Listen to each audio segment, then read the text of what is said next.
ওরা অস্ত্র হাতে নিয়ে যুদ্ধ করতে আসবে। শোনেন, আমরা করতে হইলে এইখান থেকে পয়সা উঠান, আর যারা মন্ত্রী মিনিস্টার আসল বিদেশ তাকে বলেন পয়সা দিবার জন্য, আমরাও পয়সা দিব।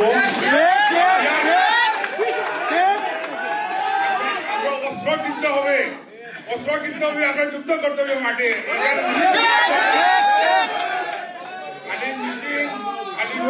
মিছিল করলেও চলবে না, আমরা অস্ত্র ধরতে হবে, আমরা মাঠে নামতে হবে। এরা ইউরোপের মাটিতে বসে অস্ত্র হাতে যুদ্ধ করার কথা বলতেছে, আর প্রফেসর ইউনূসের সরকার ঘুমায়। এই সব কয়টারে আন্তর্জাতিক সন্ত্রাসবাদের অভিযোগে আটক কইরা বাংলাদেশে ডিপোর্ট করার কাজ করতে হবে। এটা পররাষ্ট্র মন্ত্রণালয়ের কাজ। প্রফেসর ইউনূসের সরকারকে বলতে হবে কিসের প্রেম এদের সাথে, এই টেরোরিস্টদের সাথে। আপনাদেরই তো লন্ডনে এরা অপমান করতে আসে, কারণ মনে করে আপনারা দুর্বল। একজন ভালসুন পররাষ্ট্র উপদেষ্টা রাখিছেন, মাইয়ার বাচ্চা সামলাইতে ওনারা আমেরিকা যায় বসে থাকতে হয় মাঝে মাঝে। পারবেন না তে বাল ফেলাইতে বসে আছেন কেন মিয়া? প্রতিরোধ শুধু কথার কথা না, রাষ্ট্র নির্মাণ শুধু কথার কথা না, এটা রাষ্ট্র নির্মাণ একটা সিরিয়াস কাজ।